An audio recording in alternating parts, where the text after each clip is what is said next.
Hello everyone, welcome back to tell Sunday the grammar day. Already నేను 2 సండేస్గా నేను phrasal webs provide చేస్తూ వస్తున్నాను. ఈరోజు కూడా మీకు ఇంకా కొన్ని ఫ్రేజల్ వెబ్స్ అంటే ఒక 10 ఫ్రేజల్ వెబ్స్ ఈరోజు ఇంకా ప్రొవైడ్ చేస్తున్నాను. అలా ఎవ్రీ 10 చొప్పున మీకు ప్రొవైడ్ చేస్తూ ఉంటాను. ఫ్రేజల్ వెబ్స్ అనేవి మన కమ్యూనికేషన్ని చాలా ఎఫెక్టివ్గా మారుస్తాయి, చాలా న్యాచురల్గా అనిపిస్తుంది. అందులో పాటుగా ఇది ఎపిసోడ్ 3.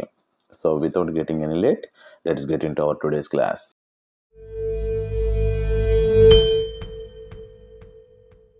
సో మన first phrasal verb drop off. దించడం లేదా నిద్రపోవడాన్ని మనం డ్రాప్ ఆఫ్ అని చెప్పచ్చు. I will drop you off at the bus stop. ఎప్పుడైనా సరే ఆ రెండు వెర్బ్స్ అంటే ఒక డ్రాప్ ఆఫ్ అంటే ఒక ప్రిపోజిషన్, ఒక దట్ మీన్స్ ఒక వెర్బ్ కలిపి మీకు ఫ్రేజల్ వెర్బ్గా ఫామ్ అవుతుంది. ఎప్పుడైనా సరే డ్రాప్ యూ ఆఫ్ అంటే ఆ సబ్జెక్ట్ అనేది మధ్యలోకి రావాలి అనమాట. ఆ ప్రిపోజిషన్కి ఆ వెర్బ్కి మధ్యలోకి రావాలి. ఆ విషయాన్ని మీరు అబ్జర్వ్ చేసుకోవాలి. I will drop you of at the bus stop. నేను నిన్ను బస్ స్టాప్ దగ్గర డ్రాప్ చేస్తాను, దించేస్తాను అని దాని మీనింగ్ అనమాట. Next one give in. లొంగిపోవడం, ఒప్పుకోవడం. Example, at first he refused but later he gave in. First అతను తిరస్కరించాడు, కానీ తర్వాత ఒప్పుకున్నాడు. ఎలాగైతే మనం వేవ్ ఫార్మ్స్ ఉంటాయో V1, V2, V3, that means present, past participle, అలాగే ఇక్కడ కూడా మనం ఫార్మ్ చేసుకోవచ్చు అనమాట. గివ్కి V2 అనేది గేవ్ అవుతుంది, అందుకని ఇక్కడ గేవ్ ఇన్ అని వచ్చింది. ఇది కూడా మనం అబ్జర్వ్ చేసుకోవాలి. Next one makeup. అప్పగించడం, మిత్రత్వం చేసుకోవడం, రెడీ అవ్వటం అనేది కూడా మనకి మేకప్ అనేది అవుతుంది.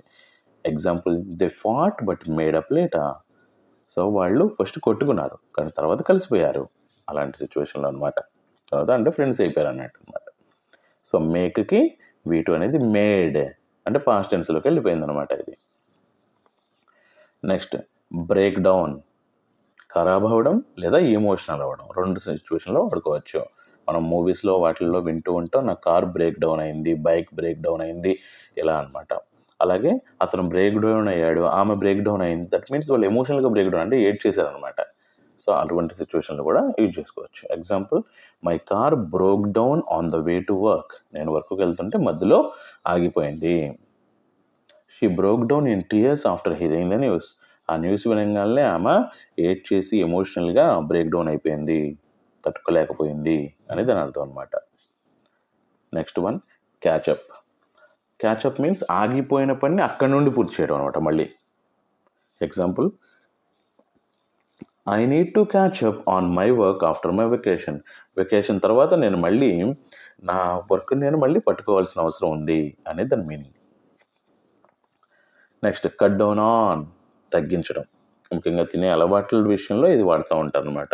I need to cut down on sugar. నేను షుగర్ని తగ్గించడం నాకు అవసరం అనేది ఇక్కడ మీనింగ్ అనమాట. Next one fall apart. భాగాలుగా విడిపోవడం, భౌతికంగా లేదా భావోద్వేగంగా అంటే ఎమోషనల్గా, ఫిజికల్గా, సిచ్యువేషన్ తగ్గట్టుగా కూడా. Example, my shoes are falling apart. I need a new pair. నా షూస్ పాడైపోయే స్థితిలో ఉన్నాయి, అంటే విడిపోతున్నాయి, ముక్కలు అయిపోతూ ఉన్నాయి, నేను ఒక కొత్త జతను కొనుక్కోవాలి. After the breakup she completely fell apart. So breakup అయిన తర్వాత ఆమె పూర్తిగా భావోద్వేగానికి గురైంది, అసలు తను విడిపోయినట్టుగా, ముక్కలైపోయినట్టుగా అయిపోయింది. Next one get along. బాగా అనుసంధానించుకోవడం, కలిసి ఉండడం అంటే చుట్టుపక్కల వాళ్ళతో కలిసిపోవడాన్ని గెట్ అలాంగ్ అంటాం అనమాట మనం. Example, do get along with your coworkers. నీతో పాటు కలిసి పనిచేసే వాళ్ళతో నువ్వు కలిసిపోతూనే ఉంటావా, వాళ్ళతో సఖ్యంగానే ఉంటావా అని అడిగినట్లు అనమాట.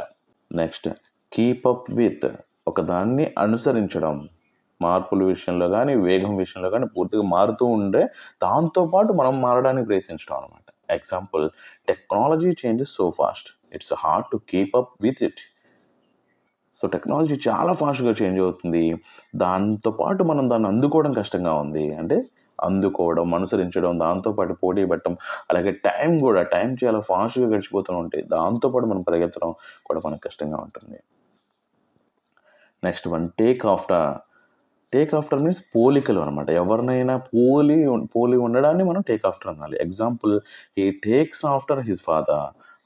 అతను ఫాదర్ లాగా ఉన్నాడు అనేది, అతని ఫాదర్ పోలికలు అతనిలో ఉన్నాయని చెప్పడం కూడా టేక్ ఆఫ్టర్. ఇది ఈరోజున్న మీకు 10 ఫ్రేజల్ వెర్బ్స్. ఫ్రేజల్ వెర్బ్స్ని మీరు నోట్ చేసి పెట్టుకోండి, లేదా స్క్రీన్ షాట్స్ తీసి పెట్టుకోండి. మీ ఇంగ్లీష్ నెక్స్ట్ లెవెల్లోకి తీసుకెళ్ళాలి. మోర్ న్యాచురల్గా మన కమ్యూనికేషన్ మారాలంటే ఫ్రేజల్ వెర్బ్స్ చాలా అవసరం. సో అస్సలు లైట్ తీసుకోకండి. అండ్ ఈ సిరీస్ మొత్తాన్ని కంప్లీట్గా ఫాలో చేయండి, మీకు చాలా చాలా ఉపయోగపడుతుంది. So that's for today, signing off.